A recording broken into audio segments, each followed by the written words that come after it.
네.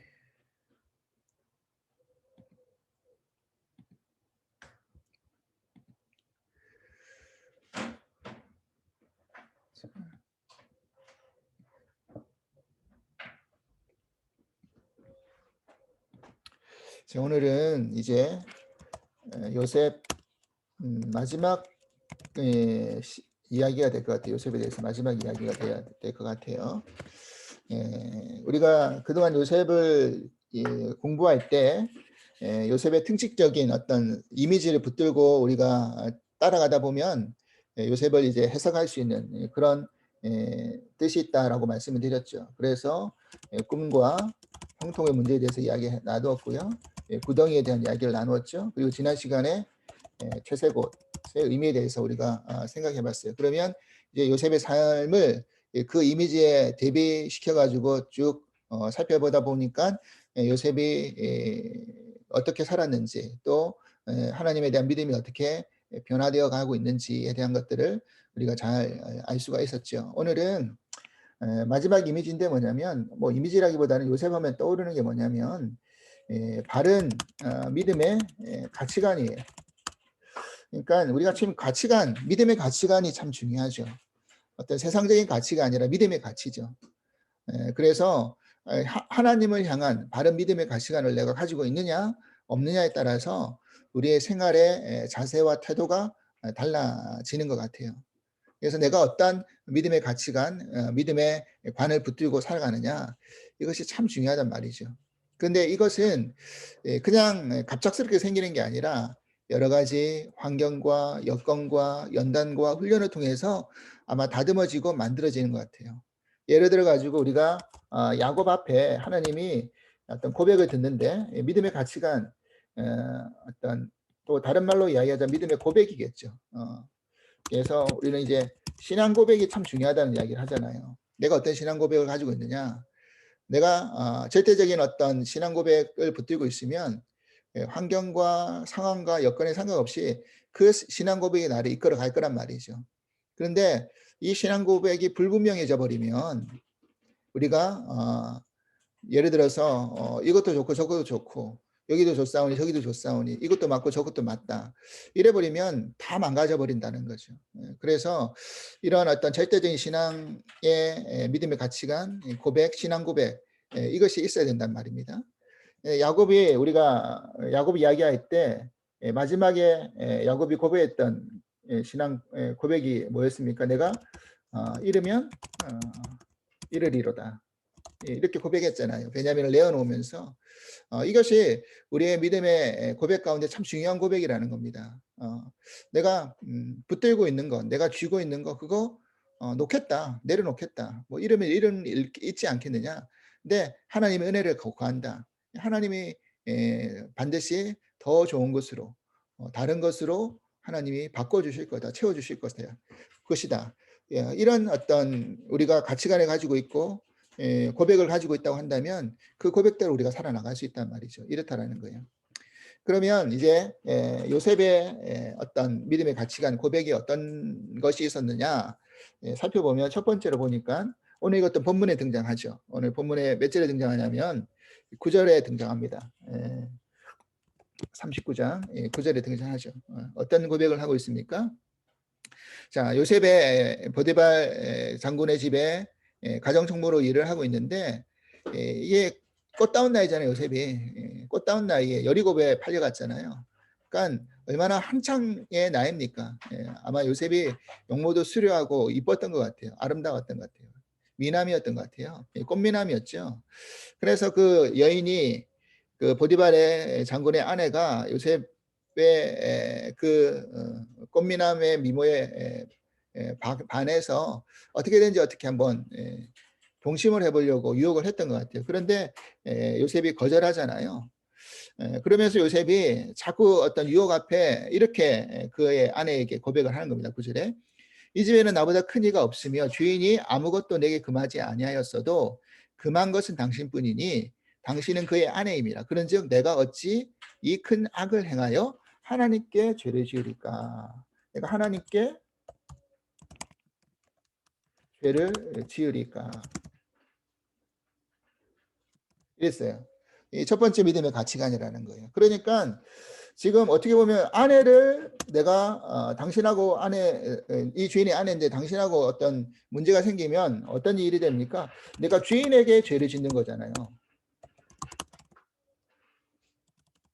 근데 요셉의 고백은 어찌 내가 나의 그 보디반 주인이 나에게 이 가정 총무의 일을 맡기셨는데 내가 그 가정 총무의 일을 주인의 신의를 저버리고 내가 당신하고 잠자리를 하면 주인한테 죄를 짓는 거 아닙니까? 이렇게 말해야 되는 게 옳은데, 그죠? 근데 그렇게 고백하지 않고 하나님께 죄를 짓는다라는 고백을 했다는 거죠. 그러니까 요셉의 가치관 안에서 어떤 고백이 있었느냐 보니까 내가 하나님이 보고 계신다. 그죠?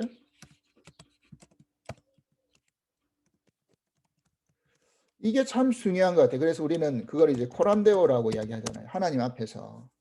하나님이 알고 계신다. 하나님이 보고 계신다. 그래서 내가 짓는 죄를 하나님이 보고 계시기 때문에 하나님 앞에 죄를 짓는 것이다. 하나님이 다 알고 계신다는 거잖아요. 예, 우리는 임마누엘의 하나님에 대해서 우리는 고백합니다. 하나님이 나와 함께 하십니다. 나와 동행하십니다. 이거는 고백하는데 그런 임마누엘 하나님이 나와 함께 하신다고 한다면 나도 모르는 그런 은밀한 죄를 하나님이 왜 모르시겠냐는 거예요. 그죠? 하나님이 모르시겠냐는 거예요. 하나님이 분명히 아신다는 거예요. 그죠? 이거를 요셉이 알았다는 겁니다. 어떤 단순히 주인과의 문제 속에서 당신하고 동생하는 문제가 주인과의 문제 속에서의 어떤 죄가 아니라 이거는 하나님께 죄를 짓는 것입니다. 라고 요셉이 고백했다라는 거죠. 이게 참 우리가 가져야 될 중요한 믿음의 신앙 고백인 것 같아요. 이건 뭐 모르시겠지. 이건 안 보시겠지. 예, 뭐 보시더라도 이거는 그냥 넘어가 주시겠지. 이런 식으로 우리가 사실은 넘어갈 때가 얼마나 많이 있습니까? 물론 하나님이 보시겠지라고 생각은 하지만 또 한편으로는 우리 한편의 기억 속에 우리가 그것을 어떻게 하는 겁니까?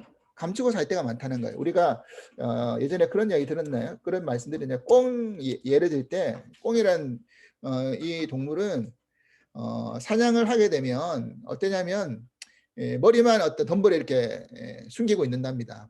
그 나머지 몸뚱은 밖으로 꺼내버리고 왜냐하면 자기가 생각하기에 지능으로 자기가 보이지 않으면 자기 눈에 보이지 않으면 남도 보이지 않을 것이라 생각하고 머리만 덤불 속에 숨어 놓고 있으면 못 보겠지 하고 이렇게 숨어 지낸다는 거죠. 근데 밖에 몸뚱아리는 다 내놓고 있으면 그거 모르는 사람이 누가 있겠습니까? 그렇다는 거예요. 나만 눈 감으면 모르겠지. 나만 기억을 닫고 있으면 모르겠지. 이거 아니죠. 하나님이 다 알고 계신다는 거예요. 그러니까 우리는 이런 믿음의 신앙관을 늘 가져야 되는 거죠. 근데 인간인지라 그럼에도 불구하고 실수하고 그럼에도 불구하고 죄를 짓고 그럼에도 불구하고 어떤 기억을 망각하는 그런 부족함과 연약함이 반드시 인간에게는 있습니다. 그래서 요셉의 태도를 한번 보세요. 요셉은요. 이런 죄와 싸워서 정욕의 죄라 그러죠. 정욕의 죄와 싸워서 이기려고 하지 않았어요. 어땠습니까? 요셉은요. 피했어요. 그죠? 이거는 그래요. 이 정욕의 죄는 싸워서 이길 수 있는 장사는 아무도 없어요. 누구도 어느 누구도 예외가 없습니다. 이거는 목회자든 누구든 상관없죠. 그래서 이거는 싸워서 이겨서 내가 사단이 나를 시험하더라 나는 그 시험에 굴하지 않고 이길 수 있을 것이야 하고 그죠? 싸우면 이길 수 있습니까? 못 이겨요. 그러니까 이거는 무조건 피하여야 될 거죠. 어떻게든지 눈에 보지 않고 피하면서 그것을 넘어가야 될 죄지 내가 싸워서 이기려고 하는 죄가 아니라는 거. 그리고 거기에 항상 전제 조건은 뭐가 있어야 되느냐? 하나님이 보시겠지라는 전제 조건이 있어야 된다는 것입니다. 우리의 연약함으로 실수하고 넘어지지만 이것을 우리가 회복하는 그런 믿음의 가치관을 분명히 붙들고 가야 된다는 것입니다.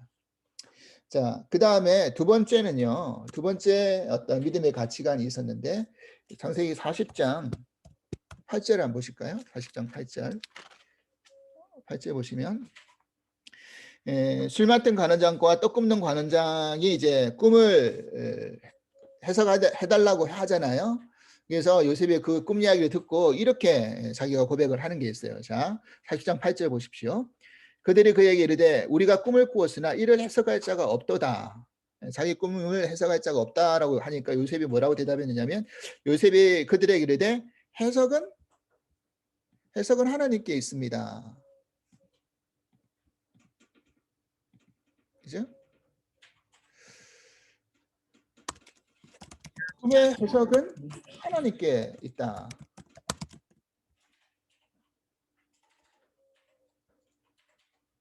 그랬어요.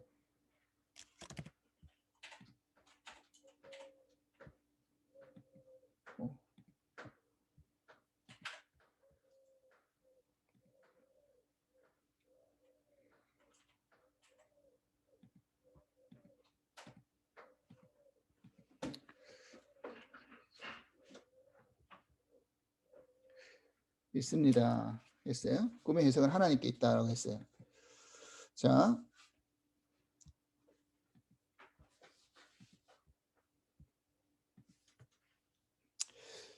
우리가 어떤 삶의 어떤 꿈의 해석만 하나님께 있는 게 아니라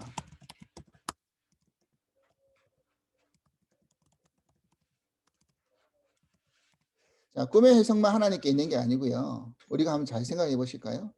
우리가 때로는 삶에 문제가 일어나요. 우리가 살다 보면 문제 없는 삶이 어디 있습니까? 다 문제가 있죠. 근데 이 문제 앞에 우리는 때로는 해석이 안 될 때가 있지 않습니까? 해석을 못 할 때가 있어요. 왜 이런 일이 일어나죠? 나에게 왜 이런 일이 하면서 해석을 못 합니다. 근데 보통 그 모든 해석은 언제 다 풀어집니까? 그 일이 다 지나가고 해결이 되면 이제 해석되어지죠. 아, 이래서 이런 일이 생겼구나. 이래서 하나님이 이 일을 허락하셨구나. 라고 알 수가 있어요. 자, 우리가 때로는 어떤 문제가 일어났는데 이 문제를 내가 자의적으로 막 해석하려고 하면 자의적인 해석이 제일 문제잖아요. 어떤 예언도, 계시도, 말씀도 항상 어디서 문제가 생기냐면 다 자기가 해석하려고 하니까 문제가 생겨요. 우리가 왜 어떤 종말론자가 문제가 생기는 겁니까? 자기들이 하나님의 예언을 들었다. 그리고 자기들이 해석해가지고 뭐 다미성교회는 언제 뭐 휴거한다. 또 종말론자는 언제 종말한다. 다 이래서 문제가 생기는 거 아닙니까? 이거를 해석은 하나님께 있다라는 것을 우리가 하나님께 맡기지 않으면 항상 우리 신앙 안에서 꼭 문제가 생길 수밖에 없다는 거예요. 요셉은 그걸 알았다는 거예요. 요셉이 비록 그 꿈을 듣고 자기가 그 꿈에 대한 것을 풀어줬지만 그 꿈은 내가 푼 게 아니라 누가 풀게 해주신 거라는 거예요. 하나님이 풀게 해주셨다는 것을 고백하는 거잖아요. 그죠? 그래서 그 바로 왕 앞에 있을 때 바로의 꿈을 요셉이 풀어줍니다. 자, 그럴 때 41장 38절을 보십시오. 41장 38절에 보면 바로가 자신의 꿈을 풀어준 요셉을 뭐라고 칭했냐면 이렇게 고백했어요. 바로가 그 신하들에게 이르되 이와 같이 하나님의 영이 감동된 사람을 우리가 어찌 찾을 수 있으리야 그랬어요. 요셉을 뭐라고 고백하고 있습니까? 하나님의 영이 감동이 되었다. 요셉은 하나님의 영이 감동이 되었던 사람이었기 때문에 그 꿈을 듣고도 하나님의 영에 의해서 해석을 한 거죠. 그죠? 이게 중요한 겁니다. 그러니까 내가 해석한 게 아니라 하나님의 영의 감동으로 해석해 주신 거죠. 이거죠. 그래서 우리가 때로는 우리의 삶의 문제가 도저히 해석이 안 될 때 우리는 어떻게 해야 될까요? 그러면요. 하나님 앞에 가지고 나가는 수밖에 없어요. 하나님, 왜 이렇습니까? 왜 이런 일이 나에게 생기는 겁니까? 왜 나에게 이런 시련과 어려움과 고난과 해결 못할 문제가 자꾸 발생하는 것이죠? 근데 지나가 보면 아, 이건 하나님이 예비하셨구나. 자, 요셉이 나중에 어떻게 됐습니까? 애굽의 종으로 팔려올 때 그리고 감옥에 죄수로 들어갈 때 해석이 됩니까? 사실은 요셉이 애굽으로 종이 팔려올 때도 큰 잘못이 뭐가 있었습니까? 뭐 자기가 형들한테 뭐 꿈을 꿈꾼 것에 대한 이야기하고 시기 질투받고 아버지 사랑받은 거 직접적으로 그렇게 죽일 만큼 죽을 죄를 가진 죄도 없었잖아요. 사실 요셉 어떻게 보면 형제들 시기가 더 심한 거지. 근데 애굽의 종으로 팔려갔어요. 그리고 또 보디발 장군의 유혹에 자기가 거부했을 뿐인데 하나님께 죄를 범하지 않게 해서 오히려 거부했는데 오히려 더 최악의 상황, 억울한 누명을 쓰고 죄수로 갇혀버렸잖아요. 이거는 사실은 해석이 안 되는 거 아닙니까? 왜 이렇게 나에게 시련을 주시는 거죠? 나는 잘 살려고 했는데, 나는 바르게 살려고 했는데, 바른 믿음의 어떤 모습을 지키려고 했는데 왜 나에게 자꾸 이런 어려움이 생기는 거죠? 근데 지나가 보면 하나님이 해석해 주실 거라는 거예요. 지금 사실 우리 교회가 브레아 교회에 와서 이제 라하브라 교회로 이제 이전하려고 준비하는 가운데 있는데, 처음에는 저도 해석이 안 됐어요. 이게 왜 이렇게 생기지? 그러면서 이게 우리의 문제인가, 우리가 제대로 잘못해서 그런 건가, 제대로 열심을 내지 못해서 그런 건가, 물론 그럴 수도 있겠죠. 그리고 이게 100% 해석은 지금은 안 돼요.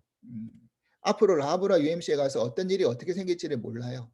하지만 제가 생각할 때는 이런 어떤 일련의 과정이 어떤 인간적인 개입과 어떤 상황이 어려워서 코로나 바이러스 때문에 재정이 힘들어서 이렇게 생겨가지고 일어난 일일 수도 있겠지만, 그건 정말 인간적인 해석인 거고, 하나님의 해석으로 봤을 때는 하나님이 계획하신 일이 분명히 있으실 거라는 거죠.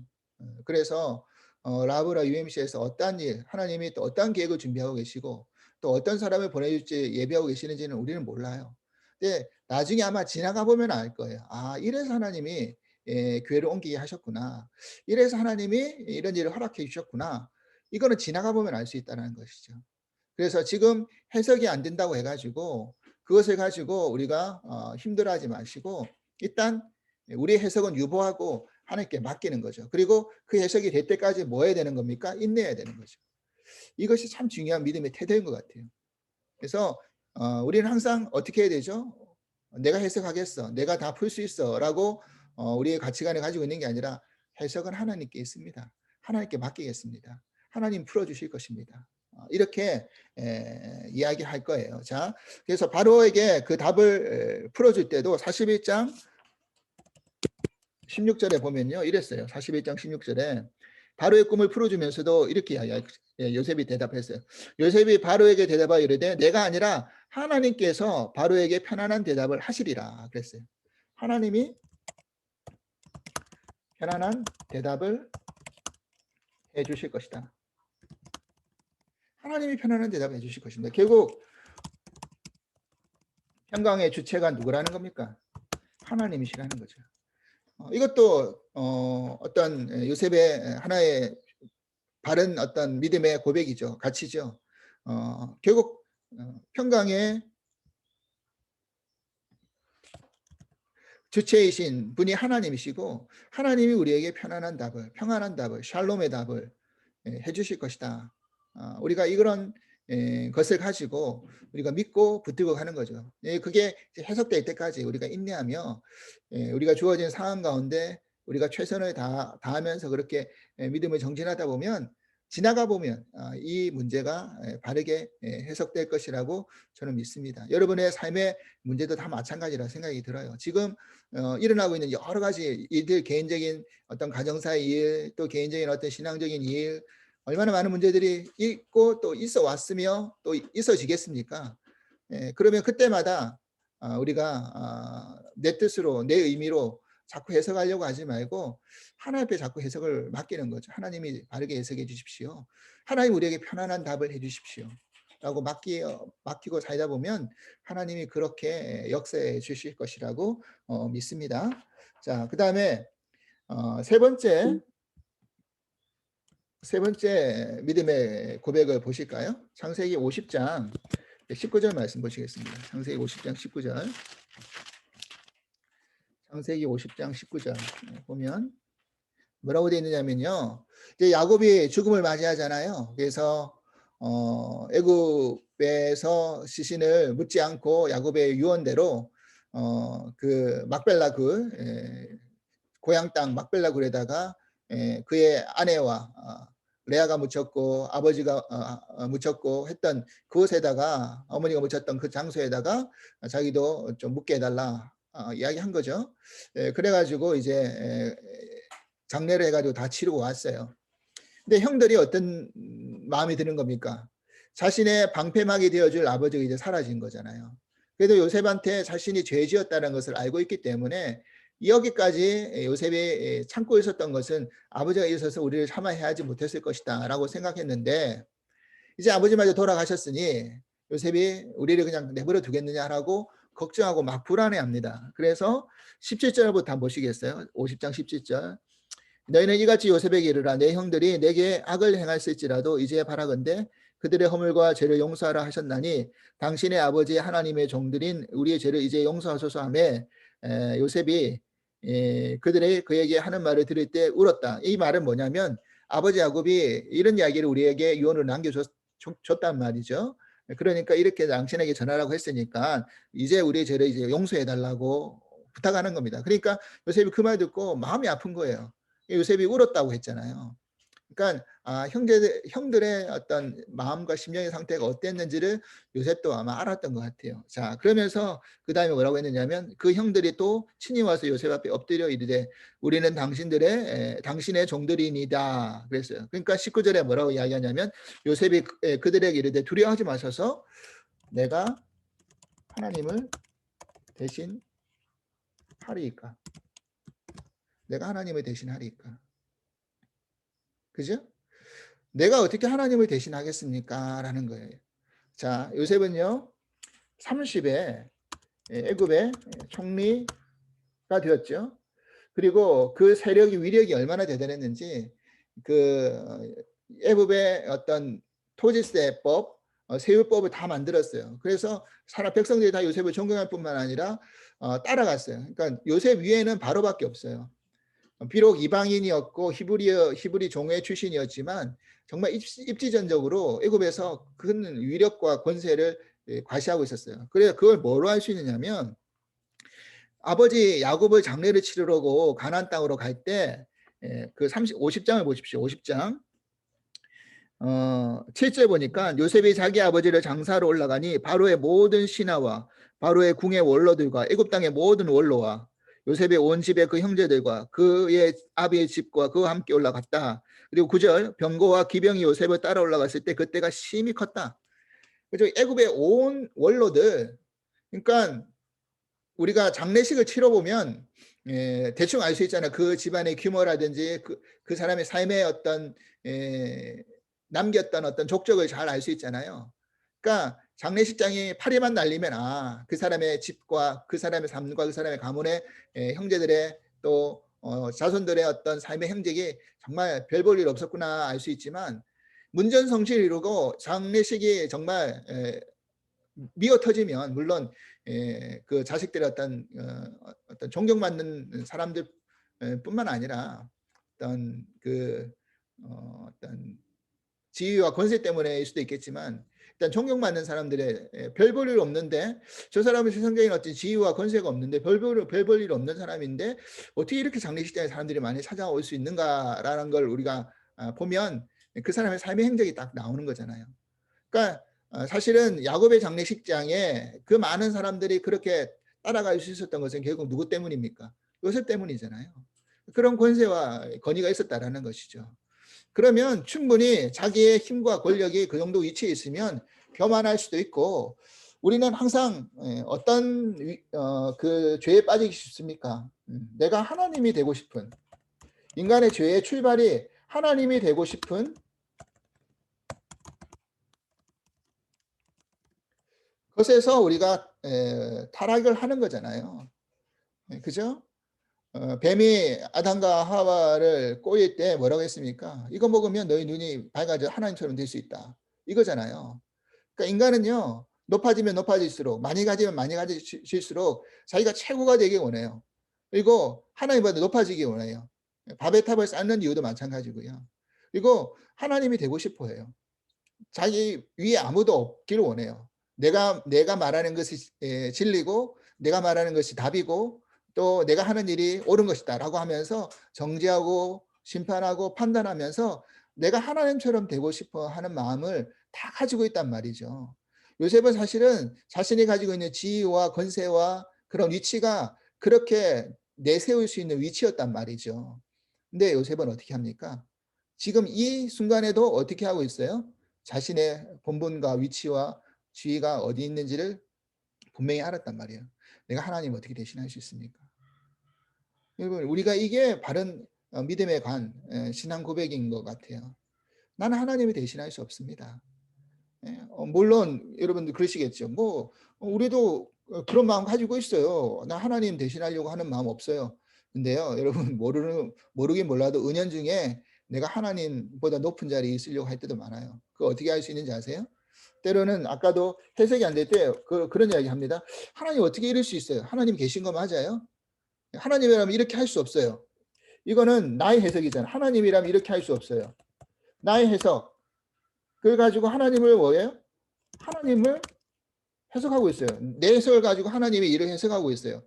이 말인즉슨 무슨 말입니까? 내가 하나님보다 높은 위치잖아요. 하나님이 하신 일이 해석이 안 되면 하나님 앞에 맡겨야 되는데 내가 막 해석해 가지고 하나님을 판단해요.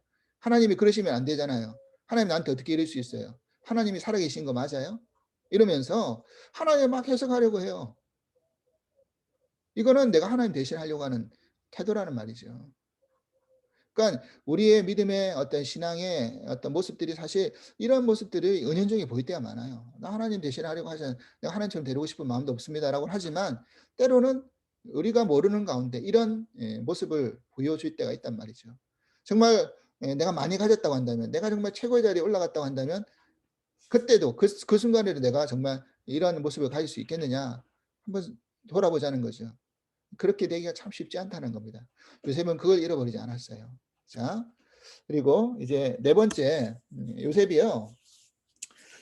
마지막 자신이 이제 죽으면서 이제 유언을 합니다. 50장 25절 보면요. 이제 요셉이 유언을 남기는데 이런 유언을 남겨요. 보십시오.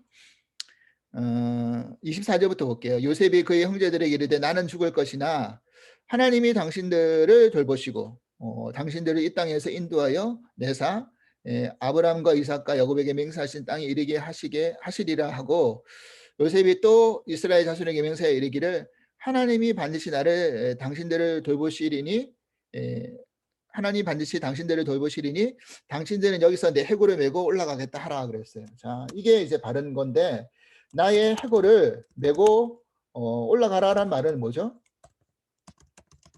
나의 고향 땅에 묻히게 해달라는 거죠. 지금은 자기가 총리 대신으로 만약 죽기 때문에 당장은 바로가 나를 그렇게 옮기려고 하지 않을 것이다. 국가장으로 치르고 여기에 묻어놓겠지만 하지만 당신들이 하나님의 계획과 뜻에 의해서 반드시 인도해 내실 건데 그때 고향 땅으로 갈 때 나의 해골을 같이 메고 가서 그 땅에 묻게 해달라라고 요셉이 고백했어요. 자, 이 고백이 왜 그 중요한 고백이냐면요.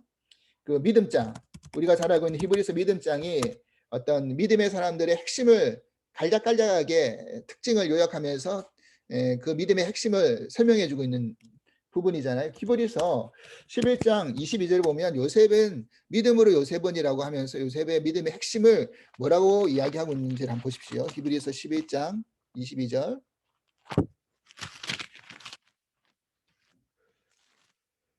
11장 22절을 보면 이렇게 이야기를 해요.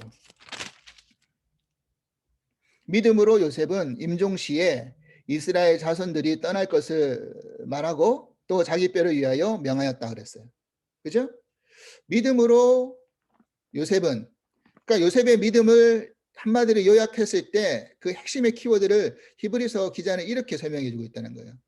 당신들이 있어야 할 곳이 이곳이 아닙니다. 애굽에서 지금 내가 있는 위치 안에서 고센 땅 안에서 번성하고 잘 살고 있지만 이것이 우리가 있어야 영원히 머물러야 될 땅이 아닙니다. 가야 될 곳은 있습니다. 하나님이 예비하신 우리의 본향 가나안 땅을 우리는 들어가야 됩니다. 그리고 나의 해골도 그 땅에 묻혀야 됩니다. 이렇게 고백했다는 거예요. 그러니까 이것은 우리가 가져야 될 정말 중요한 신앙의 가치관이고 고백이라는 거예요. 결국 내가 있는 이곳은 우리는 나그네다. 이 세상은 우리가 영원히 거할 거처가 아니다. 우리의 본향은 신앙인의 우리의 본향은 결국 하나님 나라다. 그래서 영원히 주님과 함께 하나님과 함께 영원한 삶을 살 것이다. 이거 우리가 잃어버리면 우리가 이 세상에 사는 모든 것이 다 너무 아무것도 아니잖아요.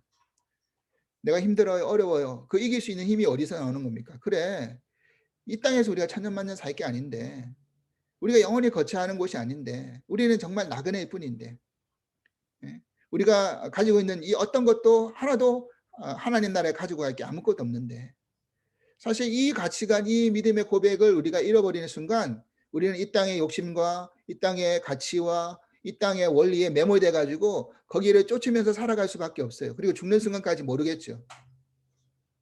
그렇게 죽는 사람들이 얼마나 많이 있습니까? 이 세상에 하나님을 부인하면서, 이 세상의 가치관을 쫓으면서. 그죠? 그러니까 우리가 정말 잃어버리지 말아야 될 믿음의 가치관은 바로 이겁니다. 네, 그죠? 우리가 이 세상에 지금 애굽 땅에 당신들이 지금 있는 거지만 우리가 영원히 거할 곳은 아닙니다. 애굽이 하나님이 예비하신 곳으로 우리가 가야 됩니다. 우리의 본향, 이거 나의 해골도 그곳에 묻혀야 됩니다. 우리가 가야 될 그곳에 묻혀야 됩니다. 이런 고백, 이런 어떤 가치관을 우리가 분명히 가지고 있어야 된다는 겁니다. 그러면 사실은 이 땅 안에서 크게 욕심낼 게 없죠. 욕심내고 싶어도, 그죠? 그때뿐이라는 거죠. 예. 예. 그래서 우리가 모세의 우리가 기도를 살펴봤을 때도 마찬가지고 이 요셉의 그런 고백에서도 마찬가지고 야곱도 왜 고향 땅으로 묻히려고 했을까요? 바로 그런 이유였다라는 것입니다. 그래서 우리가 믿음의 신앙관이 바로 서 있으면 그런 어떤 세상의 가치관으로 살지 아니면 믿음의 가치관으로 살지 이것이 선택이 분명해진다라는 거죠. 자, 이제 마지막으로 마무리하겠습니다. 우리 요셉을요, 예수 그리스도의 예표라고 설명을 해요. 왜 요셉을 예수 그리스도의 예표라 그러냐면 여러 가지 어떤 상징적인 게 있잖아요. 요셉이 애굽에 팔려갈 때 그 옷이 찢겨졌잖아요. 주님이 십자가에 지실 때 옷이 찢겨지는 그런 일이 있었죠.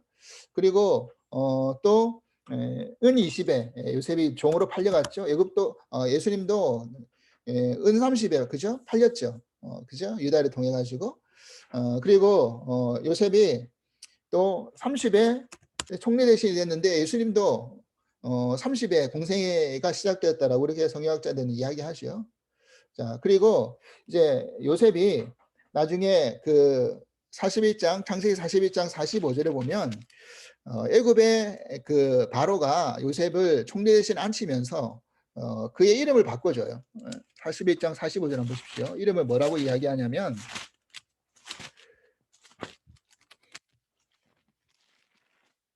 이렇게 이야기해요.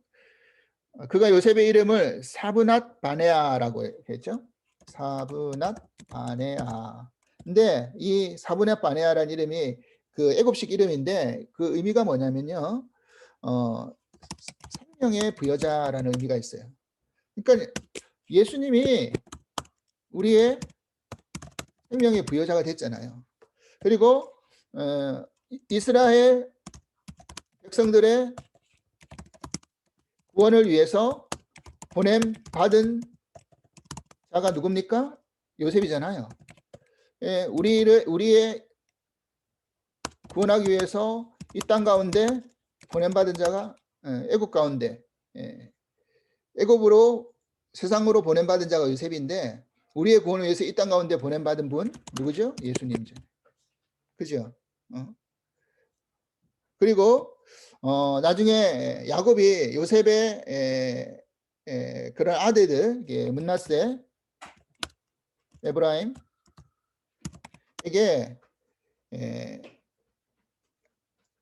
축복을 해주잖아요. 그런데 나중에 12지파가 될 때 여러분 그거 아세요? 12지파의 이름이 요셉 지파가 아닌 거 아세요? 요셉 12명의 아들 가운데 하나지만 요셉 지파라고 불려지지 않아요. 나중에 12지파를 부를 때 어떻게 부르냐면 문나세 반지파, 에브라임 반지파 이렇게 불러요. 그러니까 요셉의 아들들이 요셉의 그 이스라엘의 12지파에 속해버리는 거예요. 자, 이게 뭘 의미하는 거냐면, 자, 야곱이 축복할 때 요셉의 아들들에게 축복해요. 그리고 그 아들들이 그 12지파에 속해합니다. 자, 이 말은 뭘 의미하냐면, 자, 요셉은 야곱의 아들이에요. 근데 야곱은 요셉의 아들들을 축복하면서, 그러면 요셉이 뭐가 되는 겁니까? 아들이지만 아버지가 되는 거 아니에요. 예수님이 하나님의 아들이지만 하나님이 되시는 것처럼, 그죠? 그죠? 이렇게 연결될 수 있다는 거예요. 요셉의 아들들이 요셉 지파가 아니라 문나세 반지파, 에브라임 반지파 이렇게 해가지고 12지파에 속해서 요셉에게 축복한 게 아니라 그 아들에게 축복하면서 그 아들의 범주에 속해지게 했던 것처럼 이렇게 요셉도 그렇게 되어버렸다는 거. 상징적인. 그러니까 요셉은 그런 상징성을 가지고 있다는 이야기죠. 그래서 그런 예수님의 예표가 되는 게 요셉이다라고 이렇게 여러 가지 예를 가지고 우리가 설명하고 성경학자들은 그렇게 이야기를 합니다. 자, 오늘 이제 마무리 짓고 정리할게요. 자, 우리에게는 어떤 신앙 고백을 가지고 있습니까? 우리가 가지고 있는 신앙 고백. 이게 우리의 믿음의 삶을 이끌어 갈 거예요. 그러니까 요셉처럼 내가 하나님 앞에 어떻게 죄를 범할 수 있겠습니까? 내가 어떻게 하나님을 대신할 수 있겠습니까? 해석은 하나님께 있습니다. 그리고 내가 머물러야 될 곳, 내가 가야 될 곳은 이 땅이 아니라 하나님 나라입니다. 이런 바른 믿음의 고백, 가치관, 하나님이 우리를 그렇게 만들어 가시겠죠. 바른 고백을 할 수 있게끔. 그리고 이것을 내가 온전히 믿고 붙들고 가느냐에 따라서 우리의 삶의 태도와 모습과 모든 것이 달라질 수 있어요. 그래서 어떤 어려운 순간에도 시험의 순간에도 유혹의 순간에도 그죠? 걱정의 순간에도 염려의 순간에도 우리가 이런 바른 신앙 고백과 믿음의 가치관만 있으면 그 어떤 것에서도 넘어지거나 실족하거나 우리가 하나님과의 믿음에서 떠나지 않고 바르게 그렇게 걸어갈 수 있으리라고 믿습니다. 오늘 이런 바른 믿음의 축복의 신앙관이 우리의 삶 속에서 정립될 수 있는 은혜가 임할 수 있기를 주님으로 간절히 기도를 드리겠습니다. 기도하겠습니다. 하나님 아버지 감사합니다. 오늘 이제 요셉의 이야기를 마무리 지으면서 요셉이 가졌던 믿음의 바른 가치관과 신앙관에 대해서 우리가 생각해 볼 수 있게 하시니 감사를 드립니다. 하나님, 결국 그 가치관과 신념이 우리의 삶과 태도를 다 바꿔버린다는 것을 알 수 있습니다. 어떤 유혹이 찾아와도, 고난이 찾아와도, 또 환난과 시험이 우리를 실족해 하게 만들어 버린다 할지라도 다시 일어날 수 있는 것은 내가 바른 하나님과 관계 속에서 맺은 신앙관과 또 바른 신앙의 고백을 통해서 우리가 온전한 길을 걸어갈 수 있으리라고 믿습니다. 예수 그리스도의 예표로 그의 삶을, 요셉의 삶을 우리들에게 보여주셨사오니 우리가 작은 예수가 되어서 우리도 바른 믿음의 신앙관을 가지고 하나님 앞에 그렇게 온전한 축복의 길을 걸어갈 수 있는 그런 믿음의 삶이 저희들 가운데 충만히 임할 수 있도록 인도하여 주시옵소서. 감사하며 예수 그리스도 이름으로 기도합나이다. 아멘.